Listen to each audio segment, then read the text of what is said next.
Naam, bila shaka kama ilivyoada kila siku ya Jumatatu kuanzia saa 3 hadi saa 4 kamili saa za Afrika Mashariki ni wakati rasmi wa kuenda viwanjani, haswa kupanda kwenye jukwaa la mashabiki na mashabiki kadhaa hapa kuweza kuzungumzia basi weekend ya michezo imekuwaje katika ligi mbalimbali za soka, lakini haswa ni katika kuandaa ama kuangazia pakubwa na kwa undani zaidi ligi kuu ya soka ya taifa la England, yani English Premier League, ambayo ilifika kikomo siku ya jana majira ya saa 12:30 za jioni za Afrika Mashariki, ambapo ilikuwa ni siku ya mwisho ya ligi hiyo ya Uingereza maarufu EPL, wakitoa ubingwa huo bingwa mtetezi Manchester City tano mfululizo kwa kocha wa klabu hiyo ya Man City, mzungumzie Pep Guardiola, ambaye pia amewashindia klabu hiyo ya Manchester City vikombe vitano akiwa pale kwa misimu 6, akikosa tu msimu mmoja kuweza kushinda kombe hilo la EPL.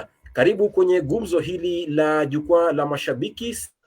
Sema nami pale kwenye comment section. Nimekuwa swali kuniambia did your team perform to your expectations? Je, klabu yako unayoshabikia kule Uingereza, je, iliafikia jinsi ulivyotarajia kwamba itakwenda perform katika msimu mpya wa mwaka 2022 na 23? Je, niambie pale kwenye comment section. Je, did your team perform to your expectations when the season started until the end of it yesterday? Kwanza kabisa tuangazie matokeo mbalimbali, lakini pia niseme karibuni sana wageni wangu, wachambuzi na pia mashabiki. Kaka JP, shabiki mkubwa sana wa Real Madrid na klabu ya Manchester United, alafu Mwas Junior, shabiki wa the Gunners, title pretenders, alafu George Manyange, shabiki wa Chelsea. Hawa ni others, wako page 2 ya ligi, tunaoita others. Lakini kwanza kabisa tuangazie matokeo yalivyokuwa katika wikendi ya 38, ambapo Arsenal ilimaliza kwa kishindo kikubwa kwa kuipiga Wolves 5-0. I think if Arsenal distributed these goals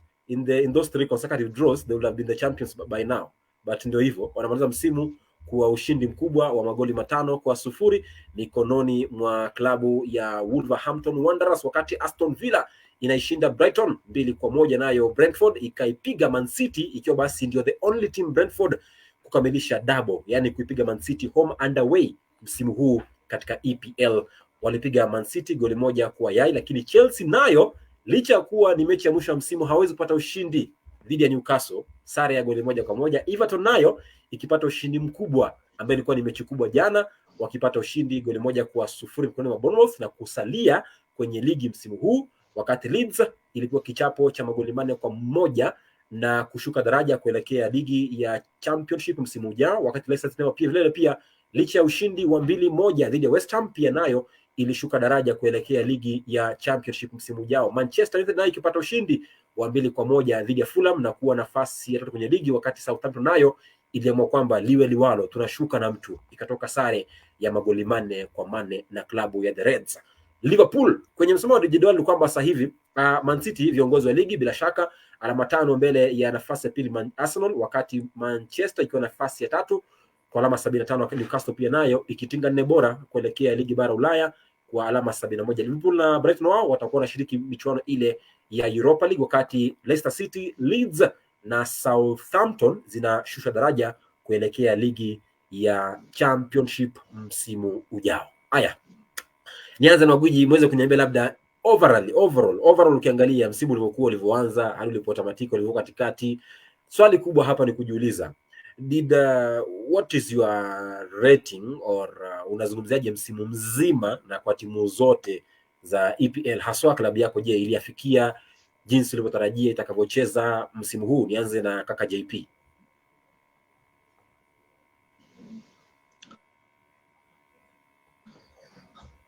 Mimi naweza sema kwamba mwanzo ni kama Manchester United, kama shabiki wa Manchester United, mwanzo nasema kwamba Erik ten Hag ameweza kunisurprise pakubwa, kwa sababu siku mrefu katika anakuja mara ya kwanza anachukua taji la Carabao, na kando na kuchukua taji la Carabao pia anamaliza nafasi ya 3 na klabu ya Manchester United. Na ukiangalia difference msimu jana United ilimaliza chini ya alama 60, na safari hii Erik ten Hag akapata kwamba United wanamaliza na alama 75. Kwa hiyo mimi pakubwa, na tulipoanza kupoteza dhidi ya Brighton kisha pia tukapigwa na klabu ya Brentford, siku hapa nafasi kubwa sana klabu ya Manchester United kuweza kumaliza katika mabano ya top 4 ile, lakini kadri na alipoanza kusonga Erik ten Hag akaelewa kikosi chake, akaelewa ligi ile ya EPL na tumeona utofauti mkubwa, na mimi pakubwa aliweza kunisurprise nikiangalia jedwali nzima linavyoelezea. Timu ambayo pia iliweza kunisurprise ni Liverpool. Liverpool msimu wa 2021 2022 ilikuwa inakimbizana kabisa ile na klabu ya Manchester City. Kwa hiyo pakubwa mimi nilikuwa najua kwamba Liverpool, Man City zitakuwa ndi zile timu ambazo zitakuwa zinasumbua sana kwenye ligi ya EPL, lakini kuondoka kwa mchezaji Sadio Mane wakawa bado wanaleta wachezaji kama kina Darwin Núñez ambao walikuwa bado hawajielewi katika ligi ya EPL, na kwa namna fulani wakawa wamebaki pale katika kuangazia mchezaji yule Sadio Mane na kumaliza nje ya top 4 kwa Liverpool. Sikuwa natarajia katika msimu huu wa 2022-23, lakini imekwisha tokea. Alafu pia kitu ambacho kilinishtua kabisa ni klabu ya Leicester City na Leeds United kuweza kushushwa ngazi msimu huu, maana sikuwa naona hilo kama linaweza tokea.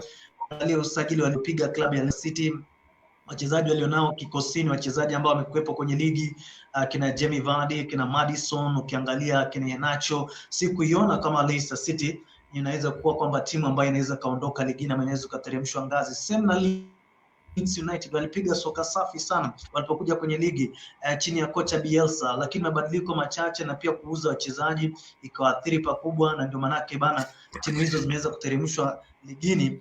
Ni jambo ambalo limenishtua, lakini timu pia ambayo naweza sema kwamba the most improved team katika ligi ya EPL msimu huu ni klabu ya Brighton. Imeshtua wengi sana kwa jinsi ambavyo imeweza kucheza msimu huu mpaka kufuzu kwenye Europa League. Haiko inaonekana, lakini timu moja ambayo imefanya kweli kabisa katika ligi ya EPL msimu huu, imeshtua wengi zaidi, imepiga mibabe timu kama Manchester United home and away. Kwa hiyo nasema kwamba ndio timu ambazo zimeweza kushtua msimu huu. Ndio, unapozungumzia hiyo Brighton ni kwamba Brighton timu yangu bila shaka yuko the Seagulls. Licha ya tulimuuza kocha wetu Graham Potter, tukamuuzia Chelsea, tukauza Cucurella, tukauza Trossard, tukauzia Arsenal washinde ligi ya walemea. Tukauza pia yule kiungo alielekea kule klabu ya Spurs, Bissouma, lakini bado tuna uwezo wa kufuzu Europa League msimu ujao. Tarajia Brighton katika michuano ile ya UEFA Champions League. Manyange, msimu huu who has been your surprise player, surprise team, surprise coach, yani imekuwaje kwako? Na msimu huu mchezaji ama tuseme klabu ambayo imenipendeza sana ni Newcastle. Newcastle msimu huu wamecheza vizuri sana. Ukumbuke Newcastle ni timu ambayo ilikuwa inapigania ligi wakati ligi ilikuwa inaanza, lakini baada ya mechi kadhaa hivi wakapoteza ile moral, lakini bado walikuwa kwenye ile top 4. Na Newcastle msimu huu wamecheza kama compact team, like wamekuwa pamoja tangu msimu uanze. Wachezaji ukiangalia pia kocha pale amefanya kazi nzuri pale. Ukumbuke pia kocha huyo alikuwa ameinua klabu ya Bournemouth kwa misimu 10 kabla hajang'oka. Kwa hivyo ni kocha ambaye alikuja kwa kufanya kazi, na inaonekana alipofika pale wachezaji pia wakamzoea na wakamfahamu kuwa hii ndio style yake, hivi ndio tunafaa tucheze.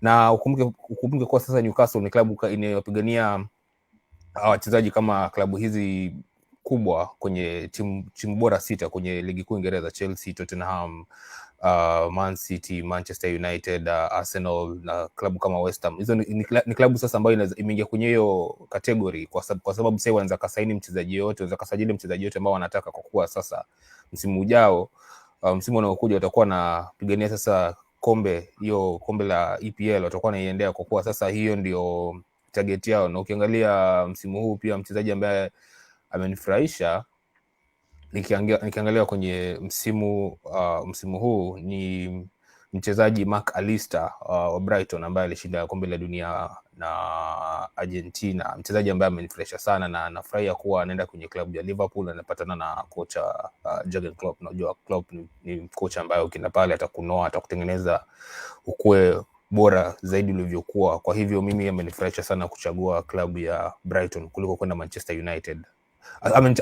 Amenisaidia sana kwenda klabu ya Liverpool kuliko kwenda Man United, kwa sababu ngina pale Man United apatana na Erik ten Hag mambo msimu ujao angeshuka, kiwango chake kingeshuka. Lakini msimu huu ukiangalia klabu ya Chelsea haikucheza vizuri. Tatizo ilikuwa, unajua, hata msimu ulipoanza nilikuwa nazungumza na marafiki zangu nikamwambia, kumbuka hii ni klabu ambayo Roman Abramovich alikuwa akimiliki kwa miaka 21. Kwa hivyo kutoka kwa mwenye klabu alikuwa ni mtu ambaye alikuwa shabiki wa mpira. Hakuwa tu ni mtu tu ambaye bilionea ambaye amenunua klabu, alikuwa pia anashabikia.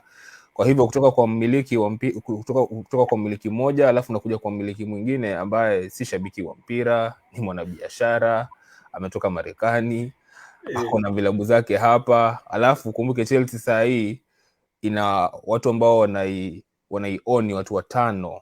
Sasa hivi unajua ikikuja hata kwa decision making ni watu 5 wote lazima watakuwa included kwa decision making. Lakini wakati wa Abramovich ilikuwa ni yeye anafanya decision making yeye mwenyewe, akiamua kama utanoa hiyo klabu utainoa ama atakupiga kalamu. Na ndio maana aliweza kufuta makocha kama 15 kwenye muhula wake wote ambao walikuwa katika klabu ya Chelsea. Kwa hivyo wakati tulipata mmiliki mpya nilijua tu haitakuwa ile klabu ya Chelsea, itachukua muda kabla ianze kuadapt, kwa kuwa this is a new system na huyu ni mmiliki au ni wamiliki ambao kila mtu ana style yake, kila mtu ana priorities zake. Kwa hivyo hata msimu wakati walipompiga kalamu Thomas Tuchel, nilikuwa natarajia hata kama unampiga kalamu Thomas Tuchel walete kocha ambaye anajua kunoa klabu, ambaye ile tajriba yake inajulikana, kocha ambaye anatoka kwenye klabu kubwa. Lakini kumwendea Potter, hiyo ilikuwa kosa kubwa sana, na after wamemchukua Potter basi mambo yakaisha.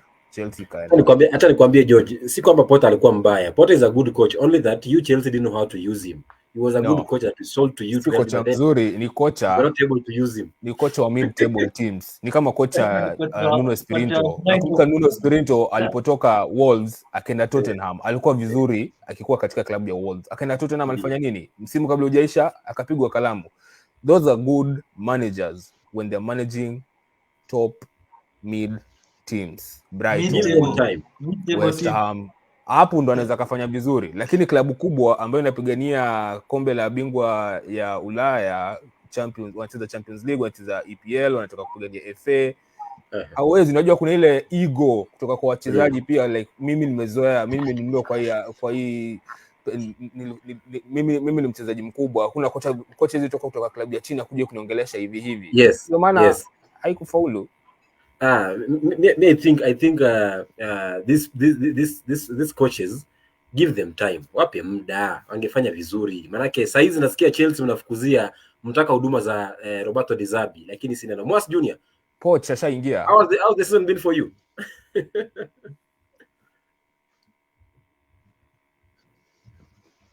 Unmute Moas.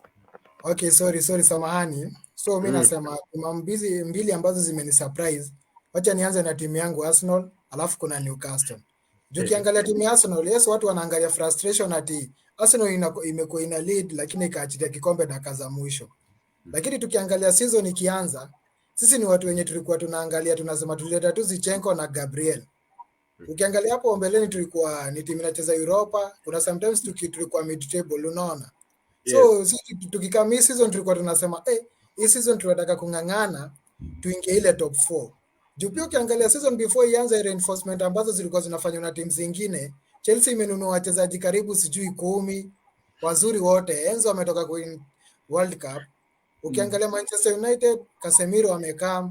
Ukiangalia wamechukua Anthony kidogo pale kwa August, hatuwezi angalia yule Bucha amekaa. So tulikuwa tunaangalia zile squad. Hizo season zimepita, wamekuwa poa na wameongeza wachezaji wengine wazuri. Tukiangalia pia Liverpool, so aim yetu ilikuwa sisi tukuje pale, tunaona hizi teams ziko sawa, zimeongeza wachezaji tuseme wengine wazuri na zimekuwa zinafanya poa, zilikuwa zinamaliza top 4. So sisi tulikuwa tunakuja kwa hii season kujaribu kuingia kwa ile at least to fight, tuone kama tunaweza manage kuwa kwa ile top 4. Kidogo tukajipata ala, kumbe kuna tuko ile place tunaweza wahi hii cup, lakini definitely tutoka. Timu nyingine ni Newcastle. Ukiangalia Newcastle hawajakuwa na addition mingi kwa ile squad yao. Na wengi wa wachezaji ni wenye tumekuwa tunaona season out. Wale kina Ban tumeona wakiwa pale. Ban amekuwa ni Brighton. Tumekuwa tu tunawaona. Most of them are average players. Amiron amekuwa pale isipokuwa season ikianza ilimkubali. So hakuna addition kubwa imekuwa kwa ile team. Ni venye tu wameleta akina Bruno Guimaraes, kidogo squad ikakuwa nzito kiasi. So pia imekuwa surprise kwangu wenye wamemaliza top 4. Lakini ukiangalia timu kama Brighton hata la season na under Potter wamekuwa wanacheza fiti. So definitely tulikuwa tunajua at one time watakuwa kwa ile hizo European Champions, hizo vikombe za either Europa ama Conference. Lakini nikipata tu nauliza huyu George mwenzangu, unajua hata mimi naitwa George, nauliza huyu George mwenzangu amesema ati Potter ni mid-table team. Ako sure Pochettino ni ya championship team, ni ya coach, mwenye atashindia cup, Pochettino. Hiyo Pochettino ni ya mid-table coach na wamemleta. So hiyo sijui atajibu aje. No, but before ajibu George Manyange hiyo, acha nisome. Subiri JP kidogo. Before ajibu hiyo Manyange, acha nisome jumbe za mashabiki wanasemaje. Maana pia I think you're very right Mwas, because Pochettino is also a mid-table coach just like Dizabi, just like Graham Potter, lakini wanamtaka. Okay, sawa. Waiganje Nguge anasema kwamba niko ndani sana Skufu, asante sana. Eric Savali anasema pia nasikiliza, asante sana. Feno Okumu anasema kwamba ndani ni kuwasili na wasili, asante sana. Pia namuona hapa Nelson Okumu anasema kwamba Citizens tumeperform poa, mtulizie. Man U wanataka tuwachezeshe kina nani, cause wapende wasipende wanakimbia. Anazungumzia finali ya kombe la FA weekendi ijayo. Alafu Nesh Kev anasema kwamba Sagini, wewe ni mighty Manchester United ama ulihama? Mimi sijawahi hama, mimi niko Brighton siku zote bwana mwanangu. Okay, alafu namuona Merath Odede anasema kwamba askofu, na anatupatia thumbs up, asante sana besha kwa kodi yako hiyo. Alafu Nelson Okumu anasema kwamba Pochettino raised Southampton na pia alipiga kazi poa tote. Kweli kabisa. Na kupatia sekunde kama 20 hivi uweze kujibu swali lake Mwasa hapa Manyange, na kwamba je, Pochettino is also a mid-table team, yet you want him, yet you are here rubbishing off Graham Potter. Unasemaje Manyange? Naam, kwa sekunde 30. Nakumbuka wakati Tottenham Hotspur ilimpiga kalamu AVB Anders Villas-Boas, wakamwendea kuna kocha waliendea alafu waliendea Team Shrew alafu wakaendea Pochettino. Pochettino, yes. Huko misimu mitano, na kila msimu alipokuwa huko Tottenham ilimaliza nafasi 4 bora, na kuna msimu 2015-2016 ile msimu Leicester ilichukua kikombe, walikuwa washindi ile mechi ya Chelsea, watoawaze wa bingwa, lakini wakapoteza, alafu Leicester wakatoaza wakashinda kombe. Kwa hivyo Pochettino anajua kunoa wachezaji ambao ni mid levels, na uliona alipofanya kazi kwenye Southampton akatoa wale wachezaji wenye mid levels kina Sadio Mane, wakachukua na wakakuwa mastar. Akuja hapa Chelsea apatani na wachezaji ambao wako mid, ampatana na mastar, na hao mastar kumbuka msimu unaokuja Chelsea haichezi Champions League. Kwa hivyo itakuwa na wiki moja ya kupumzika kupatana na the big four, na kuambia msimu ujao watch out, mwana Chelsea atakuwa anabisha, ligi ni yetu. Na kuambia kwa kuwa msimu uliopita wakati Chelsea walimaliza msimu 2015-2016, wakati Chelsea walimaliza katika nafasi ya 10 kwenye ratiba, ile msimu Mourinho alipigwa kalamu. Msimu uliokuja wakaleta Conte akabeba kikombe. Saa huu Chelsea, Man City walishinda kikombe, na Man City wanacheza Champions League msimu ujao.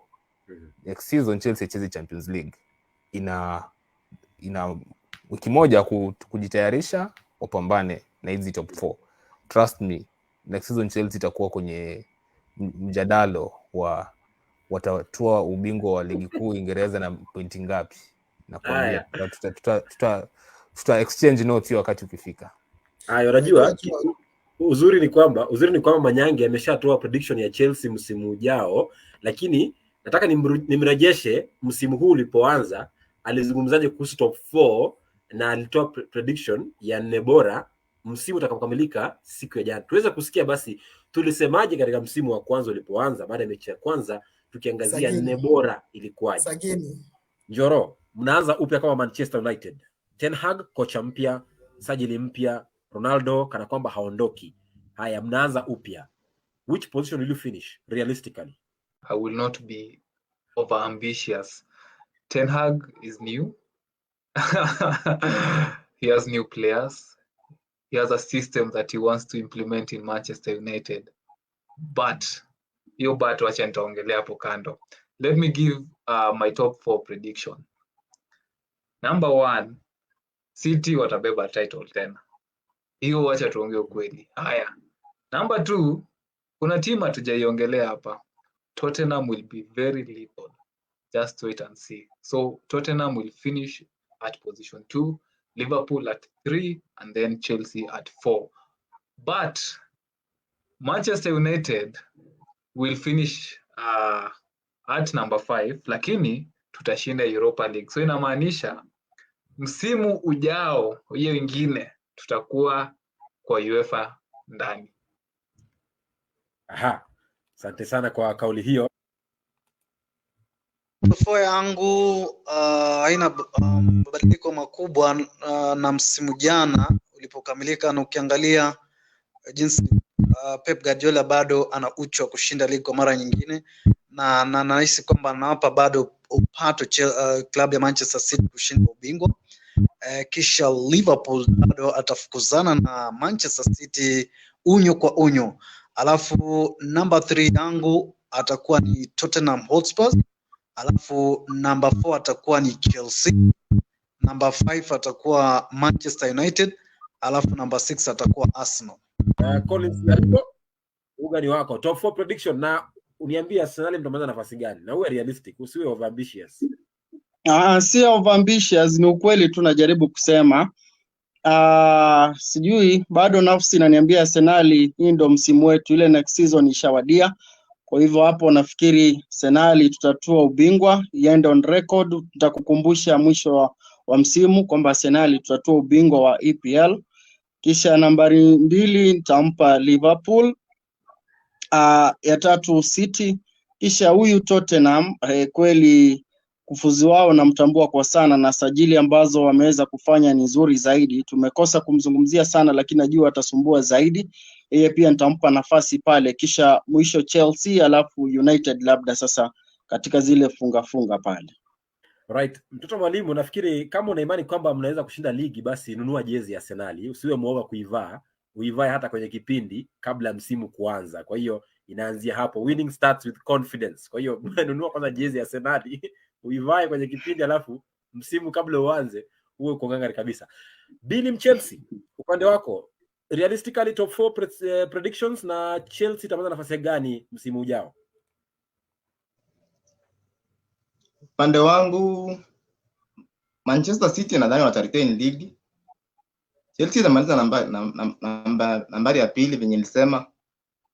Alafu namba 3 Liverpool, 4 Arsenal, 5 I think Tottenham. Alafu wengine watafuata huko nyuma. Wengine ni kama watafuata huko nyuma, sasa siwezi nikapanga. Alright. Asante kwa hilo. Nyinyi nyote mmesema kwamba Man City watashinda ligi, isipokuwa shabiki wa Arsenal, mtoto mwalimu. For me I think Liverpool will win this league. Why? Because of Haaland. If Haaland won't, kama Haaland hata ingia na kikosi ama mfumo wa Pep Guardiola, basi itakuwa ni a flop signing. But to me I think Liverpool see more fierce, more wakali kuliko timu zote zile. Ukizungumzia Arsenal to win the league still too early, the 4th season. Still Arteta is still trying to qualify for top 4. First season, second season, third season, fourth season still qualifying for top 4. So nafikiri bado Mikel Arteta is still rebuilding in his 4th season and will still finish number 6 or 5. For Manchester United, I think Ten Hag too early even for a top 4. If he achieves a top 4 finish, that will be like a trophy for Manchester United. But realistically, 5th position will be better for them. But if they qualify for top 4, then that will be their trophy this season. But they should win at least a Carabao Cup with such signings. Then Joram zungumzia Spurs. Hatujagusia Spurs. Spurs is a team to reckon. 6 new signings this season. Antonio Conte is silent on making his transfers. Hazungumzi sana kama kina Ten Hag, kina Arteta, kina Guardiola, kina Klopp. Amenyamaza tu akisajili. Kwa hiyo pia nao waangalie kwa umbali. Huenda wakaduaza wengi, manake wanaweza kuwa nambari 2 au ya 3. Kwa hiyo I think for me, Liverpool number 1, 2 City, 3 Spurs, then 4 perhaps Manchester United or Chelsea. Arsenal 6 or 5 there, then West Ham can follow. Mi maoni yangu ya mwisho, iwapo ile timu ya Tottenham ilishindwa kubeba kombe lolote wakati wa Pochettino, wakati wa kina Eriksen, wakati wa kina Son, bado Tottenham Hotspur itabaki kuwa Tottenham ambaye tumezoea kuiona. Tottenham wataanza na mioto, watakimbia na mioto, katikati ya msimu wachezaji watachoka na Tottenham itarudi kwa nafasi yao. Nyinyi mmesema Tottenham watabeba taji, sijui watabeba kombe. Mimi kivyangu sitarajii kuona Tottenham wakibeba lolote. Mimi niseme asante sana Maguji kwa kutenga muda kujumuika nami leo ndani ya kipindi cha Jukwaa la Mashabiki. I think that fan huyo shabiki wa Chelsea wa nafikiri wa Arsenal, Kingsley Bryan, alisema kwamba Spurs hawawezi kabisa kuwa katika nne bora. He got it right. Then I also got it right when I said Manchester should win at least one cup, and that should be the Carabao Cup. They won it. But hapo kwa winner, Liverpool sijui nimeonea wapi. Alafu JP naye akaona Manchester inaweza kumaliza na nafasi nne bora. Lakini mwasi juu na shabiki wako wa Arsenal pia amesema kwamba mko na imani ya kushinda ligi. Umezungumzia hapo kwamba hamkuwa na nia ya kushinda ligi, ndivyo ilivyokwenda. Kaka JP, your top of predictions hazikuenda sawa, kwani kuliharibika wapi? Hazikuenda sawa, lakini nilipredict kwamba Manchester City itatetea ligi. Sababu ya depth ya kikosi ambacho ambayo wako nayo, alafu pia Pep Guardiola pia ligi ameizuia na ligi ya EPL. Nadhani prediction yangu ya kwamba nani anashinda, nilisema kwamba Man City itachukua ya kwanza na City wametetea. Alafu nikasema pia Liverpool, lakini Liverpool of course wakatepeta. Lakini pia kikubwa prediction yangu ilikuwa inatokana na jinsi ambavyo wamefanya msimu uliopita, alafu pia jinsi ambavyo walikuwa wamejenga vikosi vyao. Mfano Tottenham Hotspur, nikiangalia Tottenham Hotspur I predicted kumaliza top 4 kwa sababu ya jinsi ambavyo ukiangalia base ya squad yao msimu huu chini ya kocha Antonio Conte ambaye alikuwa kwenye ligi msimu jana na ni kocha ambaye ni kocha bora kwangu binafsi. Alileta wachezaji kama kina Richarlison, Ivan Perisic, akaleta vile vile Yves Bissouma, miongoni mwa wachezaji zaidi ya 5-6 aliwasajili kwenye kikosi kile cha Tottenham Hotspur. Kwa hiyo nilihisi kwamba kutokana na ule usajili kwamba Spurs wangemaliza top 4 msimu huu. Alafu vile vile timu nyingine ambayo niliona kwamba ingefanya vizuri msimu huu ni timu ile ya Chelsea, kwa sababu ukiangalia pia squad depth yao na mkufunzi Graham Potter alipokuja mahala pale na amepewa uungwaji mkono, nilikuwa nahisi kwamba na uwezo mkubwa wa kufanya nini, wa kufanya kweli katika klabu ile ya Chelsea. Lakini pia niweze kuzungumzia kuhusiana na klabu ya Arsenal ambayo nilikuwa najua kwamba Arsenal na kocha Mikel Arteta misimu mitatu katika kikosi kile cha Arsenal, na pia licha kwamba alikuwa na kikosi changa, ni kikosi ambacho kilikuwa kina gel vizuri msimu wa 2022 wa 2021-2022, na ukiangalia waliweza kuponea tu kumaliza katika top 4 pale. Na nilijua kwamba Arsenal iliyopo kwa sasa hivi iwapo Arteta atapata kama wachezaji wawili watatu, alipopata Gabriel Jesus, akapata Zinchenko, wachezaji ambao wanaleta leadership kwenye kile kikosi, nikajua kwamba kwa namna fulani kuna vile Arsenal inaweza kamaliza pale kwenye top 4. Sikiona United kama inamaliza top 4 kwa sababu ukiangalia kocha Erik ten Hag ndiye alikuwa anaingia kwenye ligi ile ya England, na ligi ya England hata wakufunzi kina Pep Guardiola, kina Jurgen Klopp wamekuja pale kwenye ligi ya EPL katika msimu wao wa kwanza. Huwa ni vigumu sana kwa kocha yote ile kuweza kuadapt. Kwa hiyo na jinsi walipoanza mechi ya kwanza United wakapoteza, mechi ya pili dhidi ya Brentford pia wakakula 4, nikaona kwamba kidogo Erik ten Hag atachukua muda kuweza kuadapt kwenye ile ligi ya EPL. Alafu kumbuke pia kabla msimu huu 2022 ilikuwa matatizo mengi sana chini ya kocha yule Rangnick na pia aliyetimuliwa ile. Kwa hiyo sikuona United kama na uwezo mkubwa wa kumaliza hata top 4 msimu huu. Nilijua kwamba ni msimu wa Erik ten Hag kujua kikosi chake na kuwatoa wale wachezaji ambao labda nahisi kwamba kwenye hiki kikosi sidhani kama watanifikisha popote katoka kina Paul Pogba na wachezaji kama hao Cristiano Ronaldo, na nahisi kwamba huko ndio kuanzia sasa kwa Ten Hag kujua kikosi chake, na ndio maana yake akamaliza top 4 msimu huu. Naam, niende kwake Mwas. Labda sijui ulikuwa nafikiri labda ingeisha vipi katika nne bora, lakini tulimgusia sana Conte. Na Spurs hiyo ilikuwa nafasi ya ngapi? Nafasi ya 7 katika ligi hiyo msimu huu, ikiwa nafasi 7 msimu huu kumaliza ligi, lakini tulisema kwamba wana uwezo mkubwa wa kumaliza ndani ya nne bora. Personally, I think if Antonio Conte finished the season as the coach of Spurs, then Spurs would have been in the top 4 by now. Wewe unazungumziaje hiyo Spurs kama Conte angebaki pale Spurs? Je, wangekuwa katika nne bora? Mwas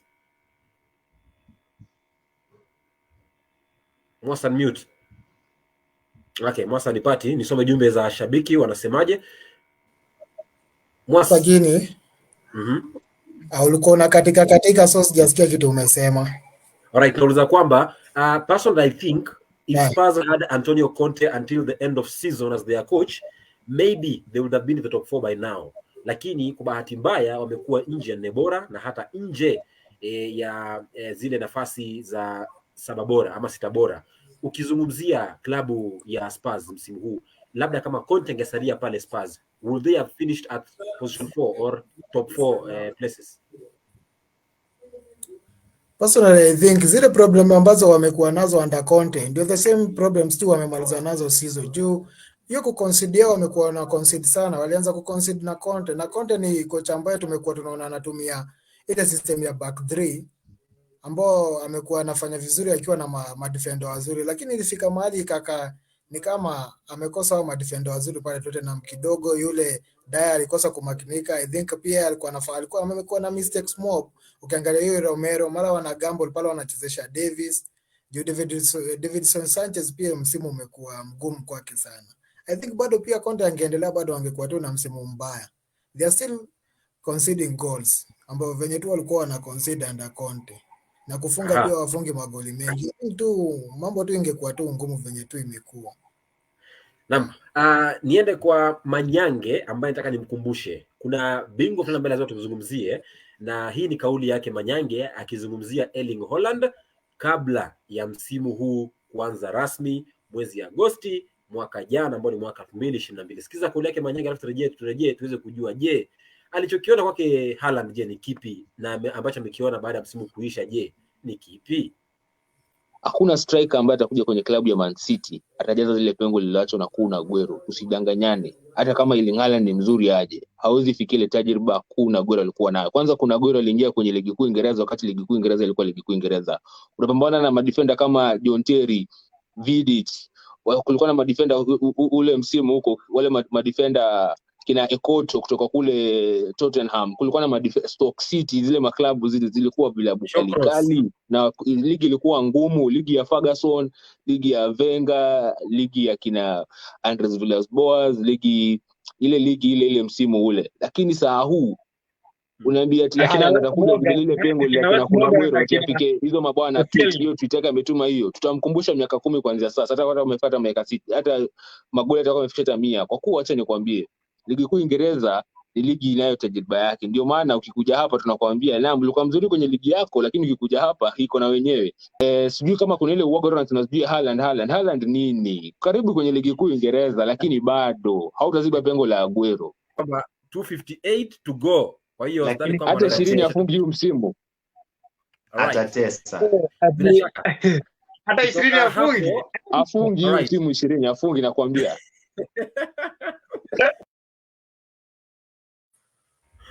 Okay. Afungi mabao 20. Ilikuwa kauli yako Manyange mwanzo wa msimu. Mwisho wa msimu Erling Haaland huyu ambaye ulisema kwamba hawezi kufunga magoli 20 katika msimu mmoja, alifunga magoli 36 akiwa top scorer wa ligi ya Uingereza na assist 8. Manyange, itabidi umetoa pole kubwa. Hakuna pole kaka ambayo nitapatiana kwenye mashabiki wa Man City. Wana pesa za oil money lakini mashabiki hawana. Hii ni kitu moja wamekosa. So sina pole ambayo nitawapatia. Kama ni klabu nyingine ningetoa pole, lakini na City klabu ya juzi, klabu ya 20 mwaka 2020 Naam, sikutarajia Haaland angeweza kung'aa hivi. Sikutarajia kama angeng'aa msimu huu, kwa kuwa niliona kuwa ametoka Borussia Dortmund ambapo hakuwa na mastaa. Borussia iko na mastaa, lakini hauwezi kulinganisha mastaa wa Man City na mastaa wa BVB. Kwa hivyo nikasema kuwa hata mabao 20 sioni akifunga, kwa kuwa nilikuwa naona kuwa hii ni system mpya na hii ni style mpya na huyu ni kocha mpya ambaye, na plus pia hii ni ligi mpya, hujazoea kama jinsi ilivyokuwa kwenye ilivyokuwa Borussia. Kwa hivyo nilikuwa nakuita kwa ngumu kwake kuadapt sana kwenye ligi kuu Uingereza, lakini akanishangaza hapa na msimu huu alicheka na nyavu nyingi sana na alifunga mabao kadhaa na naam, amefanya vyema, kwa kuwa kama hangekuwa anafungiza mabao basi Man City pia wangekuwa nalegea sana, wangekuwa nalegeza kamba, wangelegea sana kwenye jedwali, kwa kuwa maybe wangemaliza top 4 lakini si mbili bora, kwa kuwa wamekuwa kimtegemea sana kuna zile mechi ambazo Haaland aliwabeba yeye peke yake. Kuna hat-trick ambazo alifunga mchezo 2 zikifuatana. So, kwa hivyo mchezaji ambaye amefana lakini tuliona kuwa kwenye ligi kuu Uingereza anacheza vizuri, lakini ikifika kupatana na timu kubwa kama kwenye Champions League, unaona vile alikuwa amewekwa mfukoni na Rudiger pale first leg, hakufanya kitu chochote pale dhidi ya Real Madrid. Hata second leg pia hakufanya kitu chochote, na kwa hivyo najiuliza, Man City walimsajili si kwa sababu ya ligi, ni kwa sababu ya Champions League, kwa sababu Man City kama ni ligi walikuwa wamepatiana pesa walikuwa wanataka kumsajili Harry Kane, lakini hawakumpata Harry Kane kwa kuwa Tottenham walisema kuwa Harry Kane is not for sale. Haaland, finali ya Manchester United FA, hiyo Guardiola anaweza kachezesha wale wachezaji wale wadogo ndiposa wasipate majeraha hawa mastaa wake, kwa kuwa na ile kikombe kubwa anaongoja ni ile kikombe ya Champions League. Erling Haaland akitaka pesa zake zionekane kuwa na Man City ilitumia milioni 70 vizuri, itakuwa kwenye mchezo wa Champions League dhidi ya Inter Milan. Pale atapatana na madefender wa Inter, the likes of Dumfries, na plus pia mlinda lango Onana. Na Inter Milan msimu huu amekuwa vizuri sana kwenye defense kwenye Champions League. Hapo ndio tutajua kama yeye ni star kwenye michezo kubwa. Najua hapo ndio tunajua ustar wako. Najua hii ndio tunaita ile clutch time moment, ile the MJ Michael Jordan, Didier Drogba moment. Unabeba timu unaipeleka, unashinda kombe nalo ama unawatupa. Kwa hivyo kwenye mchezo huyo akikuwa mfukoni Man City poteze, wasema basi sinaona nilikuwa nimetabiria kuwa huyu jamaa hakuna pale anaenda. Kwa hivyo hiyo ndio mechi kubwa Guardiola anaongoja. Mashabiki wa Man City hata wanaja na FA wanasema Champions League ndio tunaendea, wakipoteza na Haaland asifanye vizuri pale vile tumemwona kwenye michezo kadhaa ya Champions League na hizi dhidi ya timu kubwa, hajacheza vizuri sana, kwa kuwa ana wale madefender anapatana wale mabeki mabeki wazuri wanaweka mfukoni, haonekani kabisa. Alafu wana wachezaji kama Bernardo Silva, the likes of Grealish wanaonekana. Kwa hivyo mchezo wake mkubwa kwenye historia Man City itakuwa ni Juni tarehe 10 kwa Uturuki Istanbul. Ataibeba Man City, ibwage Inter Milan ama Inter Milan ama ataitupa. Lakini kwa mimi amenishangaza msimu huu. Hongera kwake, lakini tungoje mechi ya Champions League finali. Alright, JP, Manyange anasema kwamba bado amemshangaza ndio, lakini lazima amprove wrong katika finali ya Champions League. Now, ikija msimu ujao, do you see Haaland still maintaining those high levels of 36 plus goals when it comes to next season and maybe the other seasons to come? Can he maintain those levels?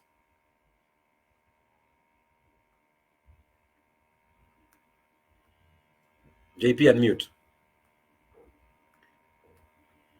JP unmute, umejimute baba, tukusikii. Alright, Mwas, kama unanipata? Mwas pia umejimute pia, nyote mmejimute. Okay, acha nisome jumbe za mashabiki wanasemaje. Acha nisome kitu kidogo. Kuna kitu Manyange amesema hapa ati bado Haaland hajamprove. You can imagine you have been calling other leagues Farmers League. Na huko Farmers League amefunga hajafikisha hata about 30. Alafu anakuja ile ligi mnasemaga ndio ligi kubwa dunia mzima, amepiga ball 36. Unaona? So jamaa kitu moja anafurahia na Man City, tulikuwa tunajua Man City ni timu ilikuwa inatumia most of the time ilikuwa inatumia false 9. So Haaland amekama, wameadapt, wamemfeed poa na amefunga zile mabao. So I think hiyo ni hongera sana kwa Pep na players ambao wako pale Man City, akina KDB, akina Grealish, wameadapt poa, pia akina Bernardo na wanamfeed poa, anafunga zile mabao.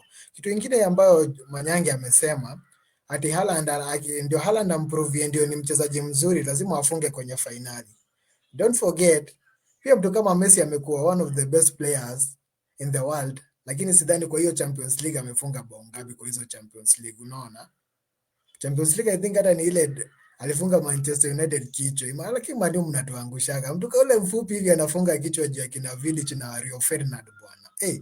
Ni mnatuangushaga sana. So sio lazima, sometimes unaweza tumika kama decoy, unaona. So juu wanajua mchezaji mdedri pale, wale madefender mob, attention yao mob itakuwa kwa ule jamaa. Na hapo ndio unapata wachezaji wengine wanapata chance wanafunga. Yes, kufunga game ya Real, lakini akina Bernardo ali step up. Ndio Rudiger tu kila saa alikuwa kwa mgongo, ako kwa mgongo tu ya Haaland hivi. Kwa tu kwa mgongo yake kila saa. Hiyo ndio inapatia wachezaji wengine chance ya kufunga zile mabao. Sometimes ukiwa big player si lazima tu ufunge. Jina tu inafanya madefender wanakuogopa. Most of the time attention yao itakuwa kwako. So inapatia wale maplayer wengine chance, wanafunga zile mabao. Hivyo tu ndio naweza sema. JP, kwa upande wako, can Haaland maintain those levels next season? Unmute.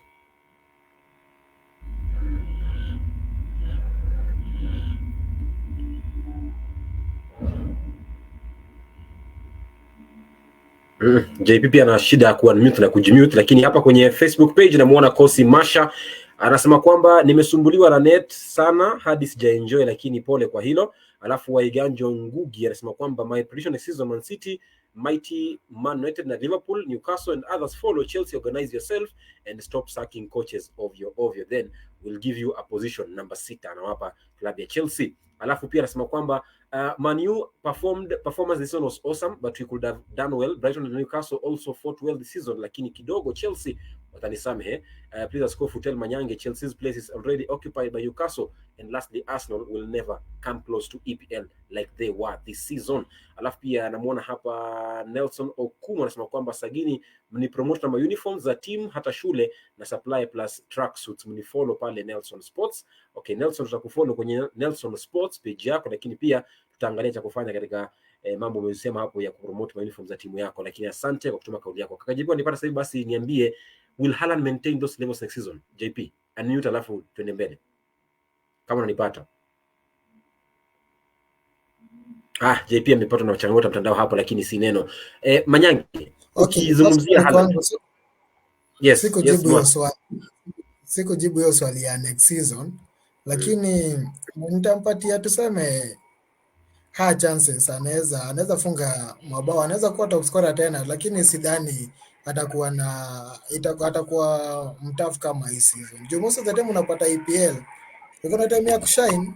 Season moja madefender wanakupatia pili, washa kujua venye huko. Nakumbuka venye Bruno amekaa Manchester United alikuwa anapiga assist mabao, hiyo ilikuwa season ya kwanza. Ingine tu madefender pale wamekaa ngumu, usisahau kina Brighton pale wako na madefender kama kina Dunk, experience ya EPL wako nayo. Ukiangalia Haaland hizo mabao mingi amekuwa nazo, amechangiwa tu na timu chache. Hadi Manchester United anapiga hat-trick, timu ndogo anapiga hapo hat-trick. Hizo ndio timu ambazo zimechangia kwa mabao yake mengi. Lakini next season I don't think hiyo 30 tena, sioni akifika around 35 huko tena. Juu most of the vendors washajua playing style yake. Ndio. So it will be tough for him next. Manyange, unaonaje msimu ujao? Bado unashikilia kwamba huenda hawezi kufikisha magoli 20?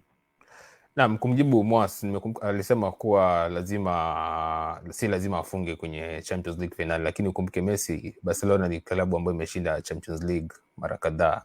Man City hawajashinda, hata kama wameshinda EPL hawana haja na EPL, hawana haja na domestic cups. Wanataka hiyo Champions League, hiyo ndio posa waingie kwenye ile big teams like ukisema Man City lakini mtu atakuuliza wameshinda kitu gani isipokuwa EPL. Hiyo ndio conversation inakwanga huko. Kama hiyo debate lazima washinde Champions League ama watacheza Europa washinde vikombe kama hizo, kitu nje ya Uingereza. Na ndio maana nasema kuwa Man City wakipoteza ile finali, kila mtu ataangalia mchezaji Erling Haaland. Uliletwa hapa si kwa sababu ya Champions League, si kwa sababu ya EPL, uliletwa hapa kwa sababu ya Champions League, because msimu uliopita kabla hujaingia hapa City walishinda ligi wasipokuwa hawakuwa na striker. Walikuwa na Jesus kucheza mechi kadhaa, walikuwa wanatumia pale false 9 na wakacheza vizuri, wakashinda ligi. Ulikuja hapa kwa sababu ya Champions League, na kama ushindi Champions League basi hatuoni ile umuhimu ambao umekuja hapa, kwa sababu mastreka ambao wameleta akina Aguero, Zeko, Balotelli hawakuwashindia Champions League. Negredo hawakuwashindia Champions League. Haaland ameletwa hapa kwa sababu ya Champions League. He has to prove his worth by winning City their first Champions League. Without a first Champions League title, kutakuwa niyo debate, hiyo mchakato kuwa. Naam, wale striker walifunga mabao 35 msimu huu, lakini kombe la UEFA liko wapi? Halipo. Na msimu ujao naona Haaland bado ata maintain ile form. Kama bado wale wachezaji wako, unajua kama as long as Pep Guardiola yuko pale na wale wachezaji Foden, Grealish, De Bruyne naona mnyake nampiga atakuwa anaingia 31 kwa sababu sasa I think ako 30 na kwa msimu 3 kuanzia saa hii 3-4 hivi kandarasi yake ikisha, kwa sababu aliongeza kandarasi mpaka 2026 ama 2025. Yes. Hata kuwa na ile form bado, unajua the more anaendelea kuzeeka the more ile inaendelea kusha ile form, lakini as long as they are still compact na uhakika pia wakikosa kushinda Champions League, Pep ataendelea wachezaji wengine kuangalia atapata nani, because walikuwa wanataka Jude Bellingham lakini wamekosa Bellingham elekea pale Real Madrid. Kwa hivyo msimu ujao atakuwa bado ule Haaland. Unajua kitu ambacho napendanga Harry Kane, kila msimu atakupatia mabao 25, una uhakika tu atakupatia. Msimu huu alifunga mabao 30, msimu uliopita ndiye alikuwa ameshinda bado the Golden Boot. Kane bado unajua ile mchezaji ambaye anacheza na Tottenham, mchezaji sema iko na wale wachezaji kama Man City, lakini hebu weka Haaland kwenye kikosi ya Tottenham na toa Kane kwenye kikosi ya Tottenham, mweke kwenye kikosi ya Man City na atafunga mabao mingi kuliko mwingine, kwa sababu kama saa huyu msimu Tottenham wamekuwa panda shuka juu chini, lakini Kane alikuwa na mabao 30.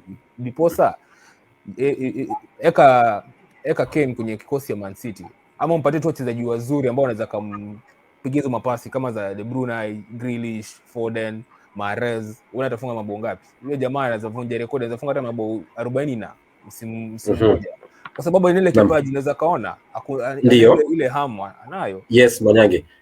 Because of time, let's cut short that because of time. Nafikiri tumepata pointia kwamba ana uwezo wa kuendelea kufanya vizuri msimu ujao iwapo akina Foden, akina Mahrez na akina De Bruyne, akina Gundogan watasalia katika ligi hiyo, na pia kocha klabu hiyo ya Man City, zungumzia kocha Pep Guardiola. Lakini kwamba pia wanasema kwamba if your idol is CR7 then you are destined for success. Huyo ni Mbappe na Erling Haaland ambao wanamtazamia sana mira, tunasema kioo cha jamii, Ronaldo, mshambulizi wa timu ya taifa ya Ureno, na pia sasa hivi klabu inaitwaje ile timu, hata nimesahau jina lake, Al Hilal ama sijui inaitwaje ile timu ile. Jamii gani huko Warabuni? Huko Warabuni. Alright, pia ni kwamba alituzwa goalkeeper bora wa klabu ya Manchester United, zungumzia goalkeeper David De Gea. Licha ya kuwa aliweka clean sheet 17, lakini alifungwa magoli mengi sana, magoli 40 ngapi? 42, 43. Alifunga magoli 43 katika msimu mmoja na akaishia kushinda glavu zile za dhahabu, zungumzia Golden Glove, akiwa ameweka clean sheets 17. Pia ni kwamba katika ligi hiyo ya Uingereza walishuka ligi hiyo timu hizi tatu, Leicester City, Leeds na Southampton, wakiponea Everton. Lakini gumzo kubwa la kuzungumziwa hapa ni vigogo hawa, zungumzia Leicester ambao walishuka daraja, mabingwa mwaka 2016 ligi ya Uingereza EPL, lakini mwisho wa siku jana wakapoteza na kushuka daraja kuelekea ligi ya daraja la pili ya Championship, baada ya kuwa katika ligi hiyo mara mwisho kinda taji hilo miaka 7 iliyopita.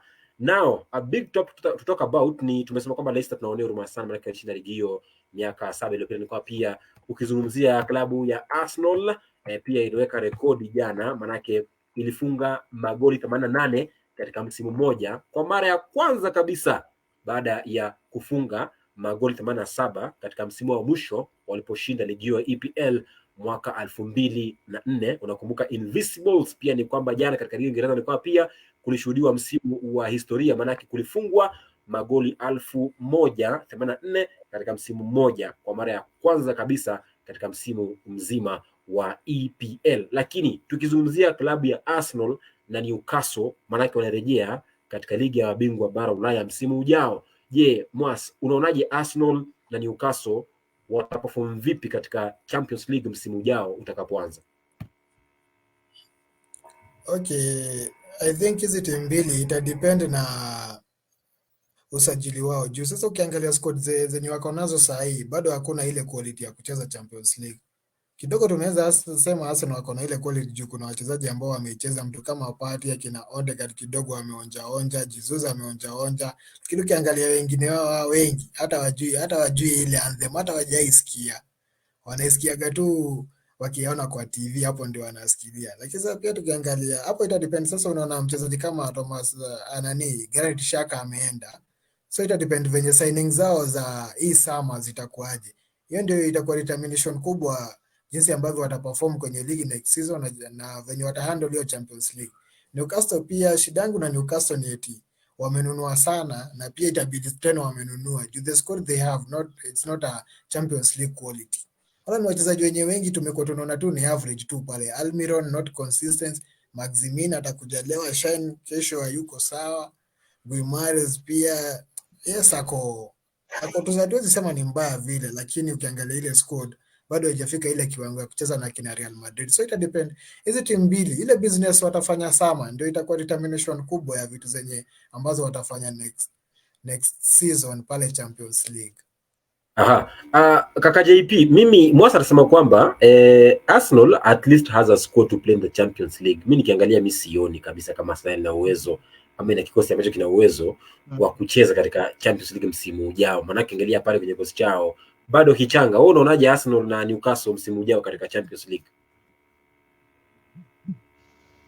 Nikiangalia Arsenal bado maana ukiangalia kikosi cha Arsenal bado ni kichanga, na tuliona ligi ilipokuwa inatamatika pale Arsenal wakaanza kutepeta sana, wakaanza kusuasua. Kisa na maana ni kutokana na kikosi kile ambacho wako nacho. Hata Europa League waliweza kutoka na mapema sana. Kwa sababu gani? Kwa sababu kikosi kile hakikuwa kikosi kipana, so wakaona wacha tu concentrate kwenye ligi. Kwa hiyo ukiangalia kikosi cha Arsenal, Teta labda anahitaji zaidi ya wachezaji 5, na si wachezaji 5 tu, wachezaji ambao wana haiba, wachezaji ambao wako tayari kwa ajili ya Champions League. Sema ukiangalia pia klabu ile ya Newcastle United, of course uzuri moja na klabu ya Newcastle United ni kwamba walipata mmiliki mpya, na huyo mmiliki mpya kitu ambacho anafaa kufanya sasa hivi, kwa sababu Newcastle United imefika kwenye klabu bingwa, lazima aweze kuinvest kwenye kile kikosi, alete wachezaji wenye tajriba. Lakini pia unajua kuna pressure ambayo si pressure tu wakati ambapo timu iko kwenye Champions League, timu iko kwenye FA, timu iko kwenye ligi, timu iko kwenye Carabao. Ndio mara ya kwanza Newcastle United baada ya kipindi kirefu zaidi ya miaka 20. Kwa hiyo hilo peke yake litawaletea tatizo pale kuweza kumanage ile pressure za ligi, pressure ya EPL, pressure ya FA. Kwa hiyo ndio nangoja kabisa kuona kama Eddie Howe ataweza kumanage hizo pressure zote za ligi, FA na nini. Kwa sababu ukiangalia Arteta kwa mfano wake, of course tunaweza sema kwamba amekuwa kwenye Europa. Sasa hivi Champions League unajua ni kitu kingine tofauti, na lazima apate backing ya kina Edu, apate backing ya mmiliki, la sivyo basi mimi ukiniuliza Arsenal Champions League msimu ujao pamoja na ligi ile fatigue experience na nini, mwisho wa siku mimi ukiniuliza hawako tayari Arsenal mpaka sasa hivi, pamoja na ile Newcastle mpaka sasa hivi jinsi vikosi vyao vilivyo kwa sasa hivi, hawako tayari kupigania taji la klabu bingwa Ulaya pamoja na EPL na mataji mengine haya. iwapo tabaki jinsi zilivyo, kwa sababu hapa kwenye ile comment Champions section League inahitaji watu wa tajriba. Alright. Hapa kwenye comment section namuona Waiganjo Ngugi pamoja na Kadeli Aita. Aita anasema kwamba next season Saliba atakuwa top scorer. Hii mambo ya Haaland achana nayo. Bwana. Okay. Matthew Matayo anasema kwamba tuned in from Kisii. Asante sana. Waiganjo Ngugi anasema kwamba Kadeli Aita, wacha mchezo au umelala uko kwa ndoto, anamjibu Aita, alafu naye Aita anacheka. Anasema kwamba Waiganjo wewe cheka tu, lakini mambo yatakuwa hivyo hivyo. Tukimalizia manake we only have like 4 minutes before we wind up the show. That is the last season of the show. Manyangi, unasemaje Arsenal na Newcastle next season kwenye Champions League? Naam, Arsenal na Newcastle kwenye next season itabidi wamewasajili wachezaji kwa kuwa ile uchovu kusafiri kutoka taifa moja kwenda taifa lingine kwenda kucheza hizo michezo, na ukumbuke kuwa kuna pia domestic cups ambazo unafaa pia mcheze, na plus pia mkumbuke kuwa weekend inaongoja, either mcheze Ijumaa ama mcheze Sunday ama mcheze Saturday. Mkumbuke lazima ligi kuu inaongoja, na kwa hivyo msimu ujao mimi na uhakika Arteta hana haja na Champions League. Yeye bora kitu ambacho anatarajia sasa ni kushinda ligi kuu Uingereza, kwa kuwa Champions League anajua haizi shinda, lakini akianza na Premier League aanze sasa kurekebisha makosa ambayo Arsenal ilifanya msimu huu, basi watakuwa kwenye right footing. Kwa hivyo msimu ujao Arsenal kwenye Champions League hatakuwa hivyo, hatacheza jinsi wanavyotarajiwa, kwa kuwa hawajafika. The last time walifika kwenye finali ilikuwa mwaka 2006 wakikuwa na dhidi ya Barcelona kwenye finali, wakapoteza 2-1 hiyo wakati wa kina Henry. Msimu ujao siona kufanya kitu chochote. Newcastle msimu wa kwanza dhidi ya mmiliki mpya wanacheza kwenye Champions League, itabidi pia wasajili wachezaji wengine, kwa kuwa ndio the lag hiyo nini hiyo kuchoka, uchovu, kusafiri hapa na pale, pia kuna majeraha hapa na pale. Kwa hivyo itabidi wasajili wachezaji wengine, na wanaweza wavuti wachezaji wengine ambao ni master kutoka vilabu tofauti, kwa kuwa sasa wanacheza kwenye Champions League na mmiliki wao anajulikana kuwa mmiliki bora in terms of pesa. Anajua hata mashindano mwenye Man City, kwa kuwa pesa kwao si shida. Sasa ni kwanza kutengeneza ile klabu alafu ikuwe sasa a big team in Europe. Sasa kwa hivyo msimu ujao hizo vilabu mbili lazima ziwasajili wachezaji, pia Man United na pia Man City lazima wasajili wachezaji wengine, ndiposa wafanye vizuri kwenye Champions League na kwenye ligi kuu Uingereza. Naam, kufikia hapo niseme asante. Labda kama kuna kauli ya mwisho ya Mwasi ulikuwa unataka kuzungumza Mwasi? Pamoja pia na JP. Mwasi, tuanze na Mwasi alafu JP malizie. Mwasi ulikuwa unasemaje? Okay, mimi nilikuwa nasema nimesema tuko na squad poa ya kucheza Champions League. Nilikuwa nasema at least tuko na ile squad ambayo ukilinganisha si na Newcastle, at least tunakaa better on paper, lakini kusaini nao lazima. Usajili nao lazima ifanywe hii sama ndio at least tuone kama tutakopa. Ukiangalia zile competition zote alafu unaona sisi tuko na watoto ambao mtu kaa Saka sahi fatigue na muua. The last 2 season amecheza game zote. So lazima tumtafutie competition ama mtu atamsaidia at least rest. Mtu amepiga game 76 out of 76. Bado unataka next season apige Champions League, na so unajua Champions League pia pesa yake iko juu. So tuna expect lazima kuwa na signing 5 ama kama 6. Ndio hizo timu mbili ziweze kumanage kucheza hiyo Champions League. Pia tusisahau pia timu kama Manchester United. Yes, wamekuwa tu na first 11 tu nzuri. Na pia Man City tunasema wana rotate squad na bado inawapatia performance, lakini Arsenal, Newcastle, Manchester United they need to sign good players, extra good players ndio waweze kufanya vizuri kwenye ile Champions League. JP? Mimi naweza sema kwamba first of all nilikuwa nachangia lile swala kuhusiana na Erling Braut Haaland. Niseme tu kwamba Haaland ni mchezaji mkubwa na ashadirisha hiyo EPL na pia licha ya kwamba ukiangalia age yake bado ni mchezaji mchanga, he has a lot to prove. Na ukiangalia Erling Haaland, Man City is not a one player team. Ukiangalia De Bruyne anaweza funga, Bernardo Silva anaweza kafunga. Haaland mimi binafsi hata msimu ujao anaweza kafanya tu makubwa, na hata asipofunga kwenye Champions League bado ni mchezaji ambao na mrate pakubwa sana misimu miwili mitatu ambayo inakuja.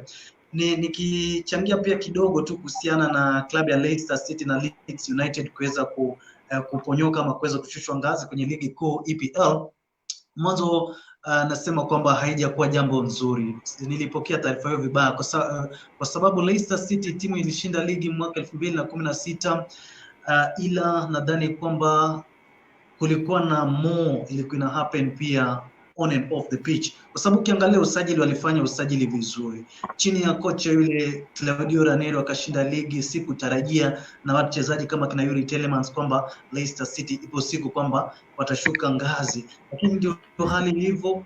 Msipocheza vizuri uwanjani na msipoweka nyumba yenu vizuri pale pia nje ya uwanja, mwisho wa siku ndio matokeo haya yanakuja, kwa sababu ukiangalia Brendan Rodgers alipoteza mwelekeo namna fulani, na ndio matokeo tukayaona hapa. Leeds United walipomfuta tu kocha yule Marcelo Bielsa, kisha wachezaji kama kina Rafinha, wachezaji kama kuna baadhi ya wachezaji wa Leeds United basi siwezi kukumbuka wengi, walipoondoka tu hivi ukawa na mpenyo pale, na wale wachezaji ambao waliweza kununuliwa hawakuweza kuingia kwenye viatu wale wachezaji ambao waliweza kuondoka, na hapo ndio tatizo la Leeds United iliweza.